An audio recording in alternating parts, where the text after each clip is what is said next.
show you. It's alive! It's alive! It's alive! Hi, I'm Chucky. Wanna play? Hey everybody, welcome back to Wanna Play. My name is James McKenna, and today, for Quarantine Walkthrough number 3, we'll be looking at one of the all-time classics of the genre, 1931's Dracula. Now, I've stated before that this is my favorite of the 8 Universal Classic monster movies, and it's because it's just the best. So much iconic stuff, iconic lines, stuff that has been parodied all the way until today. This movie is a masterpiece. You had Bela Lugosi playing Dracula, which is the best casting you could imagine, because 1, well, he's a really spooky dude. 2, he looks like he would be a vampire. 3, he actually played Dracula in some of the theater shows that were put on, meaning that he's the ultimate perfect casting. He has the most experience with the Dracula character, and it makes for an absolutely marvelous movie. This is probably going to be a shorter video, however, because this movie is only an hour and 14 minutes, meaning it's the shortest movie I've covered so far on the walkthrough, but it's also the oldest, coming out of 1931. It's by far the oldest movie by 30 years, 29 to be exact, only rivaled by Psycho, the second black and white movie, and I honestly enjoy it more than Psycho. It's an awesome movie, and yeah, without any further ado, let's get straight into it. We open up with an old school movie title card and some Tom and Jerry music. We meet some Romanian tourists on a carriage, and one of them says that tonight's the night of evil. Uh-oh. Once the carriage people get into town, they go to unload Rainfield's bags, but he stops them. He tells them to keep it in the carriage because he's going up to Borgo Pass tonight to visit Count Dracula. Crazy Ralph here warns Rainfield, saying that Dracula and his wives trick people. They can turn into bats, wolves, anything, so to watch his step. The townfolk continue to try and convince him not to go up to Dracula's castle, but once they decide otherwise, one of the townsfolk ladies gives him a cross and tells him that it'll help him. He begins to head up the mountain, and then we cut to a girl rising out of a coffin, as well as Bela Lugosi's awesome spooky face. An insanely creepy looking cart driver watches Rainfield as he unpacks, and then they head up to Castle Dracula. But wait, it's a trap! Or that. Once Rainfield gets up to the castle, we see Romania's main attraction animals, armadillos and bats. Then we get the best delivered line in the entire movie. I am Dracula. Followed up by the most iconic line. Sorry, spoilers.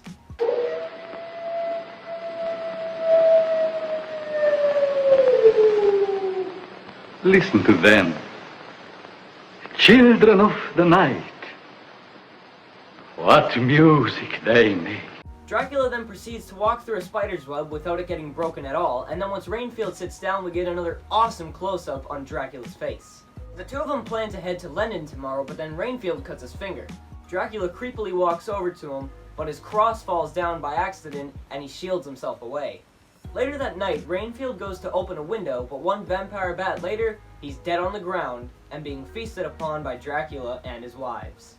Aboard the Vesta, bound for England, we get some funny old-school fast motion shots, as well as Dracula's new lackey Rainfield waking him up, saying it's no longer light out. We cut to a newspaper article with the headline, "Crew of Corpses Found on Derelict Vessel." We're now in England, where a sweet little girl tries to sell violets on the street. Unfortunately, her only customer at the moment is a spooky zoom-in Dracula, who takes her behind a pole, which apparently is enough to leave her dead. We then get rewarded by shots of Dracula walking down the streets of London in a massive top hat. Dracula arrives at a theater where he possesses a maid into delivering a message. We then meet 3 new characters, Lucy, Mina, and Jonathan, who Dracula also gets the pleasure of meeting. Once Lucy and Mina get home, they discuss how hot Dracula is, cause I mean, look at him. But then later that night, when Lucy's asleep, a bat starts flying out of her window. The bat turns out to be Count Dracula, who then goes in and bites her neck. We get transported to the Seward Sanitarium, where Rainfield currently resides in. We meet Abraham Van Helsing, who specializes in vampire hunting. Martin and Van Helsing ignore social distancing rules, and they shake hands. But Martin realizes what he's doing is bad, and he immediately whips his hand away, insulting Van Helsing in the process. Keep your filthy hands to yourself. But then they hear howling outside. Dracula and Rainfield reunite, and another death stare somehow communicates to Rainfield that Mina is next.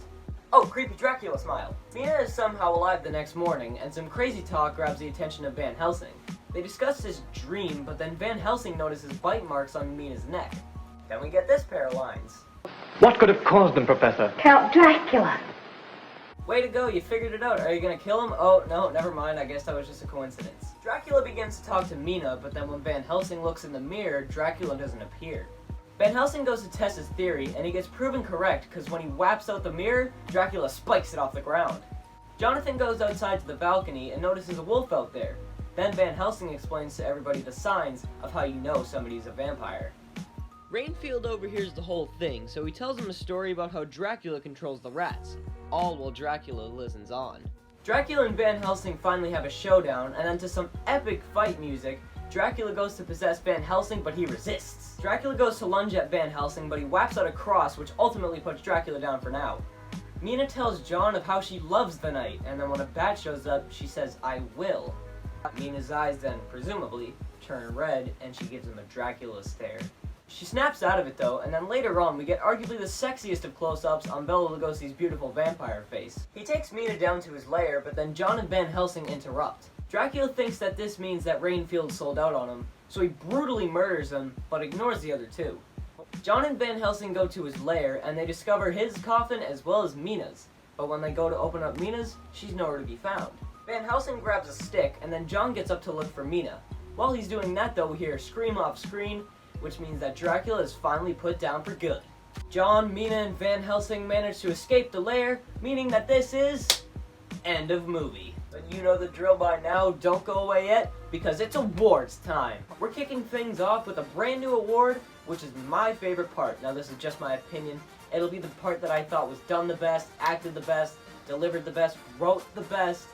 But kicking things off with the first ever favorite part award for me is going to go to two different moments. Well, actually a bunch of different moments. The first moment is going to be a line, and it's going to be this one. I am Dracula.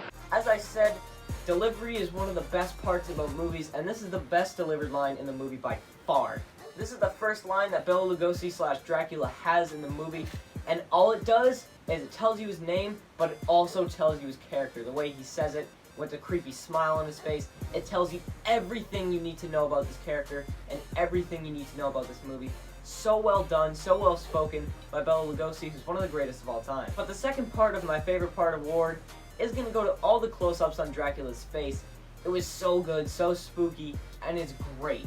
All the spooky close-ups they have on Dracula, it's awesome, sets the movie, and Bela Lugosi is the best face in film history, so I mean, there you go, that helps too. Our next award is going to go for the best character, which does have a lot of options, but ultimately I'm going to give it to Dracula in the end, because as I just stated, he's the best acted, and he's the best written too.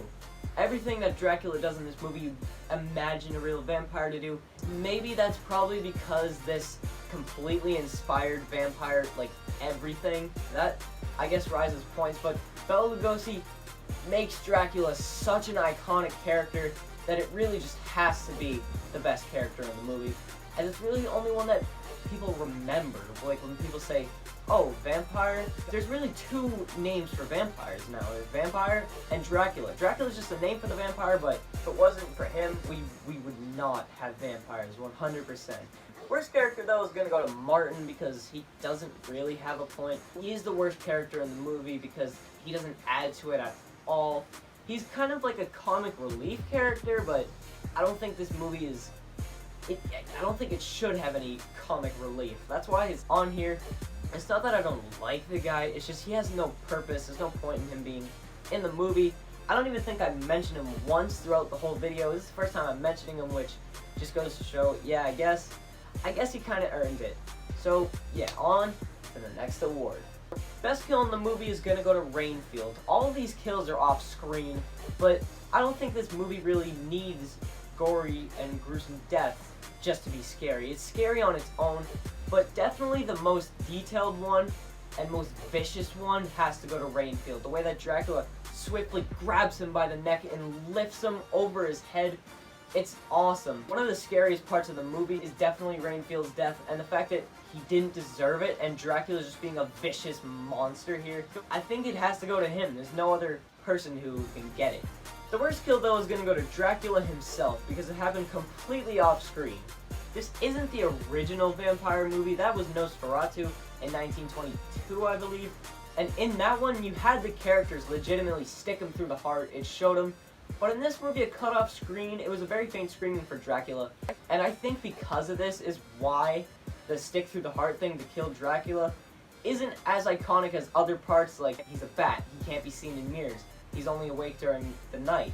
I think it might be because of this. The kill is just so underdone, it's completely off screen, and I don't know, a character as iconic as Dracula, I feel like deserves a death that is at least half on screen. Like, a lot of the deaths in the movie had Dracula walking up to the person and like leaning in, or taking them, like walking them in a place, but this one's completely off screen, so I think it has to go to Dracula. The scariest scene is going to be the entire beginning of the movie, all the way up until Rainfield meets Dracula. The way that he comes in and the villagers all warn him to don't go up there and don't do anything like that. It's very scary.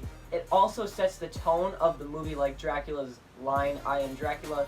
And then of course, when he gets up to the carriage, the second carriage, that guy, the carriage driver, is such a creepy looking guy. The makeup for him is awesome. One of the creepiest, if not the creepiest looking character that I've ever seen in a horror movie, and that's really saying something. And then the awesome shots of Dracula's castle and Dracula's wives is so creepy, and definitely the creepiest part of the movie. But we end things off with the most iconic line, which has to be,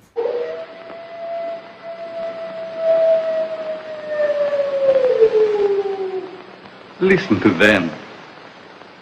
Children of the night. What music they make. I picked this because it's literally on the top 100 list of most iconic lines in movie history. It's so well delivered, like every other line from Bela Lugosi in this movie. So this is another thing that kind of got lost in the legend of Dracula. Not a lot of people know this line unless they're a big fan. But yeah, since it's literally on the list of most iconic lines, I have no other choice but to give it to this. But with that award comes end of award ceremony. Thanks for watching my walkthrough on one of my all-time favorites and one of the all-time classics, Dracula. I can't really say more than I said before in this video, but it's so good. It's such a good movie. I really advise you to check it out if you haven't already. Or maybe if you even have and you had the time, just go check it out again. It's such a great movie, such an inspirational movie for all the other vampire movies, really. Dracula is such an iconic character that everybody knows. Check out this thing, though, right here. It's a Bela Lugosi Dracula action figure. I forget where I got it, but I will leave a link to it. It was on Amazon, and it's one of the coolest things I have in this entire collection. I mean, you got so much stuff. Freddy Krueger piggy bank, alien egg, pinhead box. But this has to be one of my favorite things. This is awesome. So, yeah, I will leave a link to it because I really want to see more people with this thing. This is the coolest thing. But, yes, thank you so much for watching this video, and one of the best of all time. I'm actually not sure what I'm going to be doing next. So, yeah, until whatever that is, thank you so much for watching. Goodbye, and good night. Bang!